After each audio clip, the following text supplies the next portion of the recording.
Chers téléspectateurs de GMTV+, vous êtes toujours dans le bœuf politique. Nous recevons aujourd'hui un activiste politique camerounais, ingénieur de formation, parce qu'on a coutume de dire qu'ils sont des sans-papiers dans la diaspora camerounaise. Lui, il est ingénieur. D'ailleurs, il va nous dire où est-ce qu'il est ingénieur, dans quoi il travaille. Et nous parlons politique camerounaise.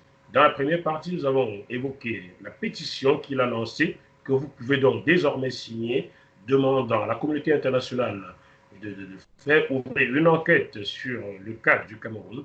Dans cette seconde partie, nous allons parler d'une plainte qu'il a déposée en France à la suite des événements du 10 octobre 2019 à Lyon. Rebonjour Christian Djoko. Bonjour Jackie.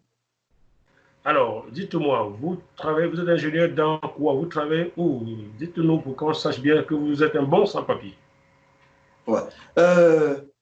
Je suis développeur de logiciels, ingénieur informatique. J'ai étudié à l'Université des sciences appliquées de Cologne.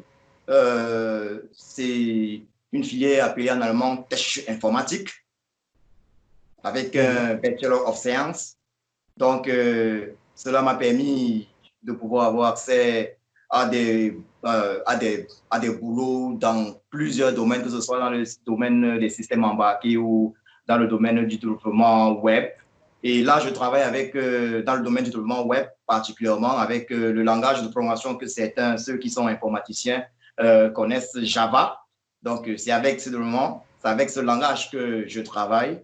Je travaille dans une boîte à Cologne en tant que consultant et je préfère ne pas préciser de quelle boîte il s'agit pour des raisons Ne le faites pas de la pub, sinon ils vont payer.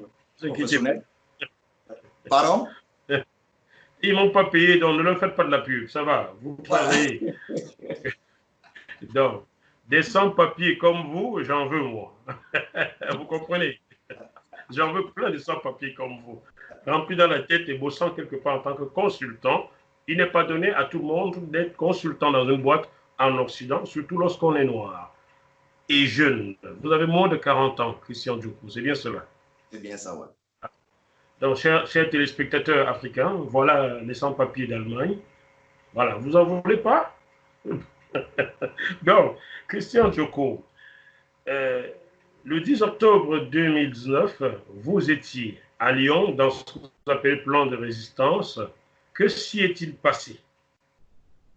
Qu'est-ce qui vous est arrivé? Ouais. Dans le 10 octobre 2019, j'ai été sauvagement attaqué par la garde rapprochée de M. Paul Biya, alors que nous étions en pleine manifestation, alors que nous étions en train de demander tout simplement l'arrêt de la guerre dans le nord-ouest, le sud du Cameroun, la libération de tous les prisonniers politiques et bien évidemment, nous étions en train de dire non au lop électoral. Nous réclamions que la vérité des urnes effectivement soit dite. J'ai donc été agressé sauvagement par plusieurs, il faut le dire clairement, plusieurs membres de la garde rapprochée de M. Biapol. D'ailleurs, une vidéo ou certaines vidéos ont circulé dans ce sens-là, me montrant sauvagement molesté. Vous étiez par terre, vous envoyez, il vous bottait, vous envoyez, vous bottez. Nous avons vu. Effectivement. Effectivement. C'était, oui, effectivement, des vidéos ont circulé sur ce sujet. Je ne suis pas la seule personne d'ailleurs, je ne suis pas la seule personne d'ailleurs à avoir été agressée de cette façon par la garde rapprochée de M. Paul Biya. Il y a des personnes telles que Nino, telles que Winnie Savannah, des personnes telles que Winnie Savannah qui d'ailleurs a eu la jambe fracturée et jusqu'aujourd'hui, rien. En ce qui me concerne, par l'entremise d'un avocat, j'ai déposé une plainte à Lyon, au tribunal lyonnais. Voilà. Et depuis là, pratiquement un an, il n'y a pas eu de suite. Ça veut dire qu'on ne m'a même pas envoyé un message pour me dire, bon, voilà, à quel niveau vous vous trouvez. Et ça, c'est curieux. Il est question de savoir pourquoi est-ce que les personnes ayant été agressées par une dictature sur le sol français, parce qu'on sait tous que la France est une démocratie, pourquoi est-ce que les personnes ayant été agressées par la dictature de M. Biya, par la garde rapprochée du dictateur Biya, pourquoi est-ce que ces gardes-là n'ont pas été condamnés? Pourquoi est-ce que la plainte et les multiples plaintes ne prospèrent pas? Pourquoi est-ce que les plaintes sont bloquées? Ça, ce sont des questions que je me pose. Cela laisse dubitatif et on s'interroge en réalité une fois de plus sur la complicité de la France. Il faut d'ailleurs rappeler que le président français avait décidé d'inviter M. Biya au sommet sur le sida, nonobstant le fait qu'il soit conscient que M. Biya est vomi des Camerounais. M. Biya Paul n'a jamais gagné des élections au Cameroun. Ça, il faut absolument le souligner. Et c'est déplorable. Nous souhaitons que les plaintes déposées puissent prospérer. Ce serait justice. Oui, vous parlez des plaintes déposées. Il y a de cela 2 semaines, j'ai interviewé Winnie Savannah qui avait eu un pied brisé. La sienne, sa plainte également, n'a rien connu jusqu'aujourd'hui. Au bout de 9 mois, 10 mois déjà, bientôt 1 an, sa plainte également, on n'a pas connu de suite. La vôtre et plein d'autres, absolument rien. Journaliste qui s'interroge comment dans une démocratie comme celle de la France, une plainte déposée, on ne l'instruit pas. Est-ce que c'est parce qu'ils sont noirs, africains? J'ai vu en Suisse la même garde de M. Biya agresser un confrère journaliste blanc. Mais rapidement, ils ont été interpellés, tout de suite garde à vue et jugés. Est-ce que c'est parce que ce monsieur était blanc? Est-ce que j'aurais été à la place de ce confrère suisse, moi, journaliste noir français, est-ce qu'on aurait instruit ma plainte? Je commence à me poser ces questions-là. Y a-t-il une plainte blanche et une plainte noire en Occident? Je vais tout simplement dire ceci. Le problème de ces plaintes est que en France, j'allais dire au Cameroun, en France, la France soutient clairement les dictatures africaines, les tyrannies africaines. La France est complice. Donc, on ne peut déposer une plainte contre un dictateur ou un tyran africain de l'Afrique francophone, je veux dire, en France, et cette plainte prospère. Ces plaintes qui ne prospèrent pas illustrent simplement la complicité depuis au moins 1960, la complicité de la France dans ce qui se passe en Afrique francophone, ce qui se passe de négatif. Oui, la France est complice de toutes ces dictatures de l'Afrique francophone. Vous avez vu le cas de la Côte d'Ivoire lorsque la France a voulu intervenir, Sarkozy et Ouattara, la France a pu mettre de côté le président Laurent Gbagbo. Ça veut dire quoi? La France sait ce qu'elle veut en Afrique. La France protège ses intérêts. Et pour protéger ses intérêts, elle a ce qu'on appelle des sous-préfets qui jouent le rôle de président de la République en Afrique. Et ceux-là sont là pour obéir à la France. Il faut d'ailleurs souligner que M. Biya Paul, lors de son passage justement à Lyon, c'était le 10 octobre, en octobre 2019, M. Biya Paul avait d'ailleurs intelligemment, si je peux le dire, souligné qu'il était venu rendre compte du pseudo-dialogue national au président français Emmanuel Macron. Et nous savons tous que dans une république normale, démocratique, lorsqu'on organise un dialogue national entre les fils de la même république, on ne rend pas compte, à d'autres présidents de république, aux présidents de république de d'autres pays, mais on rend compte à son peuple. Au peuple, oui. Voilà. Cela implique simplement que M. Biya Paul confirmait simplement qu'il a un seul patron, et ce patron, pour l'instant, c'est M. Emmanuel Macron. Ce patron a toujours été le président de la République française, qui qu'il soit. Dis-moi, Christian Djoko, vous savez tout cela, mais vous continuez à déposer des plaintes en France contre ceux que vous appelez des sous-préfets. Hein? J'emprunte votre mot. Hein? Mais est-ce que vous ne vous trompez pas, vous, combattants camerounais, combattants africains, est-ce que vous ne vous trompez pas d'adversaire? Pourquoi ne pas déposer une plainte en bonne et due forme contre la France devant la Cour de justice internationale? Pourquoi vous n'avez jamais fait cela? Comment vous laissez les racines vous taper sur les feuilles et vous voulez tuer l'arbre? Est-ce possible? C'est une très bonne question. Jackie, je vais dire ceci. Vous posez là une très bonne question, mais je vais dire ceci. chaque chose se fait par étapes. Chaque chose se fait par étapes. Nous franchissons les étapes, voyez-vous. Il ne faudra pas qu'on dise demain, nous n'avions pas porté plainte. Nous franchissons les étapes, nous exposons la France. Ça veut dire quoi? Ceux qui doutent aujourd'hui, ceux qui doutaient hier, aujourd'hui, sont avec nous. Tout le monde voit les multiples injustices que la France soutient en Afrique. Tout le monde voit aujourd'hui que la France est complice et notre but, c'est d'exposer cette France-là qui soutient la France-Afrique. Et il faut que je précise ceci. Nous, Camerounais et Africains, n'avons rien contre le peuple français, mais nous avons quelque chose contre ces dirigeants français, depuis Jules Ferry, en passant par Charles de Gaulle, jusqu'au président Emmanuel Macron, qui pose les actes de nature à maintenir l'Afrique francophone dans les ténèbres. Alors, cette plainte qui n'est pas instruite en France, qu'est-ce que vous allez faire désormais? Puisqu'elle n'est pas instruite, vous faites quoi?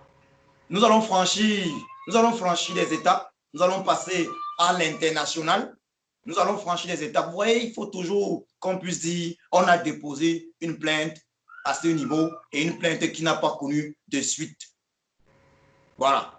Et lorsque nous allons passer à l'étape supérieure, ce ne sera pas parce que nous n'avons pas estimé qu'il existe en France des personnes, des citoyens honnêtes et justes qui auraient pu prendre en compte, que oui, voilà des individus qui sont victimes d'une certaine injustice et qu'ils méritent que justice leur soit rendue. Nous allons aller d'étape en étape et c'est ça, ça va crescendo. Ce combat, nous en sommes conscients, ce combat est long et nous sommes décidés à aller jusqu'au bout de ce combat. Nous sommes les dignes héritiers des Oum Niobé, des Félix Roland Moumier, des Ernest Wandier au sein des Afana. Nous sommes les dignes héritiers et nous allons aller jusqu'au bout, jusqu'à la libération totale de notre pays, le Cameroun et de l'Afrique francophone. Alors, si vous êtes leurs héritiers, je me permets, pas à leur nom, mais au nom de l'observateur que je suis, de vous donner un conseil. Soyez moins bruyants sur les réseaux sociaux, élaborez mieux les stratégies. Et je vous conseille de suivre l'émission de Bernard Bragard qui est passé sur ce plateau et écoutez très bien ce qu'il vous dit. Vous, activistes, hommes politiques africains, il vous conseille autre chose que des simples marches et des pétitions. Vous comprenez? Écoutez donc l'émission de Bernard Bragard. C'est en 2 parties. Vous comprenez ce qu'il faut faire. Aujourd'hui, pour lui, selon lui, sont des lobbies. Et Bernard Bragard n'est pas n'importe qui. C'est l'homme qui a renversé Jacques Médecin dans la mafia du Var en France. Vous voyez la taille de l'homme? C'est l'homme qui visitait le pays Bamileke il y a de cela 48 ans. Il m'a remis les photos des chutes de la Métier où on précipité nationalistes camerounais. Il me les a rendus en me disant, c'est ton héritage. Bernard Bragard est l'ancien conseiller technique de Mars Gallo quand François Hollande était directeur de cabinet. Bernard Bragard est le traducteur, le premier traducteur Nelson Mandela en France. Bernard Bragard a enseigné dans les universités aux États-Unis. Il a été coopérant au nord du Togo. Bernard Bragard a été maire de Cour-Couronne. Si Manuel Valls a prospéré en politique, c'est parce que Bernard Bragard l'a voulu, il a pris, l'a posé à Évry. Si Gaston Kellman est ce qu'il est, c'est parce que Bernard Bragard l'a voulu. Je le dis là à l'antenne, si quelqu'un en doute, si Gaston Kellman en doute, je lui apporte, de toute façon, il ne peut pas. On se connaît. Vous comprenez? Donc des gens comme ça, vous gagnerez. C'est un conseil, hein, ce sont ces conseils, mais je sais que vous n'avez pas le temps d'écouter toutes mes émissions, mais écoutez-le, et vous aurez peut-être une vraie stratégie. Arrêtez de vous engueuler sur Internet, car finalement, quand on vous suit, vous, activistes camerounais, ivoiriens, gabonais, bref, africains, on a parfois l'impression que votre ennemi n'est plus le régime ou le système que vous combattez, mais vos ennemis, c'est vous-même. Comment peut-on être combattant et tirer sur un combattant? Est-ce que c'est logique, ça? Permettez-moi de dire quelque chose à ce sujet. Je demande déjà pardon au peuple camerounais. Je demande pardon au peuple camerounais parce que ce qui se passe là, sur les réseaux sociaux, est simplement regrettable. Donc, pardon. En tant qu'activiste politique, je demande pardon. Je n'ai pas la capacité de contrôler ce qui sort de la bouche de chaque combattant. Je n'ai pas cette capacité-là. Donc, au nom de tous les combattants, de tous ces activistes politiques, je demande pardon au peuple camerounais. J'en profite également pour interpeller le peuple camerounais. Le peuple camerounais doit comprendre ceci. Plus la résistance met du temps, on va assister à ce genre de scénario parce qu'il y a des activistes et combattants qui sont fatigués, il y a la fatigue, il y a l'usure, et c'est ce sur quoi justement le régime de M. Biapol compte, il y a l'usure, et cela amène justement à ce qu'on voit sur les réseaux sociaux. Donc j'invite d'ailleurs également ici, une fois de plus, le peuple camerounais à se comporter comme on a vu il y a quelques jours le peuple malien et à faire son travail parce que la diaspora ne peut pas se substituer au peuple camerounais de l'intérieur. Il faut faire le travail. Et pour ça, je l'ai toujours dit, c'est à nous de mettre un terme à la tyrannie Biya. C'est à nous, et je parle des Camerounais de l'intérieur. Il faut le souligner, la diaspora camerounaise, que je félicite d'ailleurs, a réalisé un travail exceptionnel jusqu'à aujourd'hui et continue d'ailleurs de le faire, même si on assiste souvent à ce désordre sur la toile. C'est l'unique diaspora à avoir mis un terme au séjour du dictateur de son pays en Europe. Et ça, il faut également le souligner. En effet, M. Sylvain Tevos, qui est député suisse, on en a effectivement discuté tout récemment. Il paraîtrait qu'il souhaiterait en Suisse que ce séjour des pontes des régimes africains soit vraiment interdit. Donc, c'est un sujet que je suis. Voilà, peut-être de cette façon, les gens penseront à construire les hôpitaux chez eux. Voilà. N'est-ce pas? Voilà, et justement, vous avez parlé là de M. Sylvain Tevos, et ça, je voudrais dire ceci par rapport à lui. Il a joué un rôle crucial dans l'interdiction de séjour de M. Biapol à Genève, en Suisse. Et il avait usé justement d'une pétition également, une pétition qui s'est retrouvée sur les tables du Parlement, du Parlement suisse. Vous voyez, les pétitions jouent leur rôle et c'est la raison pour laquelle d'ailleurs nous avons initié cette pétition dont nous avons parlé en début de cette émission, cette pétition visant en réalité à mettre un terme, lorsqu'on regarde, à mettre un terme au génocide dans le nord-ouest du Cameroun et à régler de façon politique et inclusive, de façon politique, voilà, inclusive et juste la crise post-électorale de la présidentielle d'octobre 2019. Et nous savons que le règlement de cette crise passe par l'aménagement juste et impartial d'un système électoral camerounais et l'organisation de nouvelles élections. Dans cette pétition, d'ailleurs, nous demandons également la démission de M. Paul Biya, qui ne peut faire partie de la solution pour sauver le Cameroun, car il est l'un des principaux problèmes. Donc, sa démission est exigée dans cette pétition. Nous prions les uns et les autres à la signer. La pétition a été initiée il y a une semaine de cela. Une semaine de cela, la pétition a été initiée, signée là. Vous pouvez la retrouver sur ma page, Djoko Christian. Ma page Djoko Christian, vous pouvez la retrouver, la pétition sur ma page. Et puis, elle est partagée un peu partout. Signez cette pétition. Je vous prie, frères et sœurs, Camerounais, Camerounaises, de signer la pétition. Pour ceux qui pensent qu'une pétition n'est pas importante, je parle encore de M. Sylvain Tevos, le député suisse. Vous avez parlé de ça, Jackie, qui, à travers sa pétition, a réalisé quelque chose d'exceptionnel au Parlement suisse pour le peuple camerounais. C'était, vous voyez, l'interdiction de séjour de M. Biapol en Suisse n'était pas simplement due aux actions historiques des combattants du mardi dans l'hôtel intercontinental au samedi, mais elle était due à cette combinaison d'actions qui a permis de faire en sorte que le peuple camerounais sorte vainqueur. C'est ce que Bernard Vaga encourage donc le lobbyisme. Vous voyez, la manifestation, c'est bien, les pétitions, c'est bien, tout est bon, mais il ne faut jamais oublier ce côté dans l'ombre. Et Sylvain Tevos vous a apporté cela. Il faut donc multiplier de telles actions. Et surtout, arrêtez de vous insulter sur les réseaux sociaux, vous décrédibilisez votre lutte. Voilà, c'est mon petit coup de gueule. Là, parfois, je vous regarde, je regarde tous ces gens, je me dis, mais qu'est-ce qu'ils font là? Ils ne font pas de la résistance, ils font du spectacle. Hein? Arrêtez ça. Arrêtez de faire des directs tous les matins, ça ne sert à rien. Votre parole doit être rare. Si vous voulez qu'elle soit percutante, elle doit être rare. Car les services de renseignement ne cherchent même plus sur vous. Ils vont sur vos pages, ils prennent tout ce que vous regardez tous les jours, ils savent ce que vous pensez. Avant que vous buviez de l'eau, ils savent que vous allez boire de l'eau parce que vous avez tout déposé sur vos réseaux sociaux. Finalement, vous n'êtes plus dans la nuit, vous êtes dans le beau spectacle. On n'a plus besoin d'aller au cinéma, vous comprenez. Ce n'est pas à vous particulièrement, je m'adresse, c'est à tous ceux qui combattent comme vous. Hein? Je peux même vous confier un petit secret. Certains membres des services de renseignement me disent à moi, Jacques Mofo, mais qu'est-ce qu'ils sont brouillons? Vous comprenez? Donc, allez. Alors, un dernier mot à l'endroit du peuple, et puis on va clôturer cette émission, Christian Djoko. Peuple camerounais, nous avons initié une pétition capitale pour nous, pour tous les Camerounais, indépendamment de leurs obédiences politiques, religieuses et même de leurs appartenances ethniques. Nous devons tous de la signer. Signons-la massivement, mais le plus important n'est pas que chacun la signe, mais le plus important est que chacun contribue à la faire signer par d'autres personnes. Donc, prenez cette pétition à cœur, prenez-la comme la vôtre. Chacun se doit de la signer et de la faire massivement signer, car dans cette pétition, il est question de tous les problèmes du Cameroun, y compris les solutions que nous préconisons, que nous savons bonnes pour le Cameroun. Et je vais dire déjà de quoi il s'agit dans cette pétition et résumer rapidement les solutions que nous préconisons.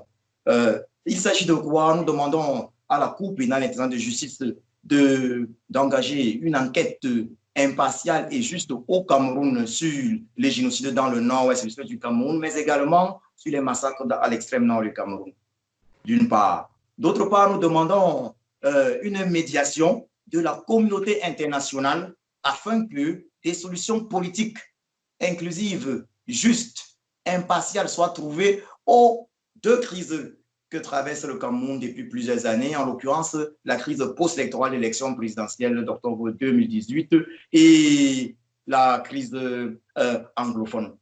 Nous avons énuméré quelques points dans la solution globale que nous proposons et parmi ces points, il est important bien évidemment que le génocide, il est important que le génocide, qu'un terme soit mis au génocide sans condition dans le nord-est du sud du Cameroun.